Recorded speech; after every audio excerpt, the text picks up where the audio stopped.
না না, তুমি দিবানি একটা গুড়া কিনা, আমরা দুই ভাইয়ের গুড়া দৌড়ানির স্বাদ মিঠাইয়া দিবানি।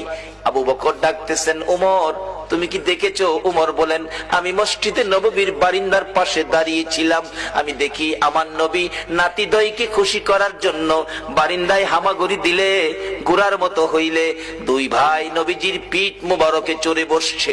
আমার নবী গুড়ার মতো অভিনয় করে এদিকে যায় ওদিকে যায়, আবার ডাকতেছে, হাসাইন হুসাইন বলো তোমাদের গুড়া দৌড়াইবার স্বাদ মিটছিনি? আবু বকর, আমি উমর দেখেছি, মুস্কি মুস্কি হাসতেছিলাম এই ঘটনা দেখে। আমার নবী প্রশ্ন করে, এরে উমর হাসতেছো কেন? হুজুর হাসি কি ভাগ্য, হাসাইন হুসাইন কত দামি ঘোড়ার উপর সোয়ার হয়েছে। আমার নবী চোখের পানি ছেড়ে দিলেন, এরে ওমর শুধু দামি ঘোড়াটাই দেখলা তুমি, যারা ঘোড়ার পৃষ্ঠে বসেছে তারা কত দামি তুমি দেখলা না? আমার নবী এত আদর করতেন হাসাইন আর হুসাইনকে। এমনি সময় উমর ফারুক ডাকতেছে, আমি দেখেছি নবী দুই নাতির দুই গালে চুমাইতেছে। খুশি হইছো নি নাতি? তোমরা দুইজন ঘোড়া দৌড়ানোর স্বাদ মিটছেনি?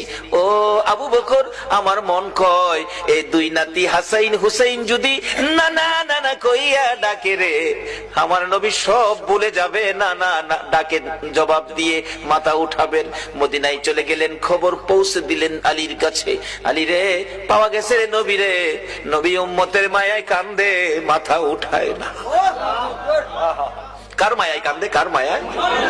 কিন্তু আমরা কি করলাম নবীর জন্য? আমরা কি করলাম?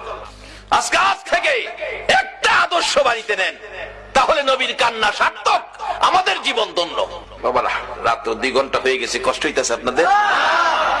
মাপ পাবেন কিভাবে, স্বপ্ন দেখবেন কিভাবে, এটাই হবে আমার শেষ কথা। যাইতেছি পিছনে। দুইজন খুশি করার জন্য নবী এই অভিনয়টুকু করেছেন। ওমর বলেন, এই দুইজনে ডাকলে শুনবো। হযরত আলী বাড়ির ভিতরে খবর দিলেন, ফাতেমা 3 দিন পর্যন্ত কাঁদছো, আর কাঁদতে হবে না। খবর পাইছো? বাবারে পাওয়া গেছে। হাসাইন হুসাইন না গেলে আসবে না, উম্মতের জন্য নবী কাঁদতেছে। মা ফাতেমা 2টা সন্তান লইয়া গো বাবার মাতার পাশে হাজির। ফাতেমা 2টা হাত বাড়াইছে, মাবুদ গো আমার এতিম বাবা আর কত কাঁদবে উম্মতের জন্য। বাবা কাঁদতে হবে না, উম্মতের ব্যথায় 3 দিন পর্যন্ত কাঁদলা গো বাবা। আমি ফাতেমা রে, ও তুমি বুইলা গেছো গো। সমস্ত পৃথিবীর মানুষ বলতে পারো গো বাবা, আমি ফাতেমারে তো ভুলার কথা না গো বাবা। বাবা গো উম্মতের মা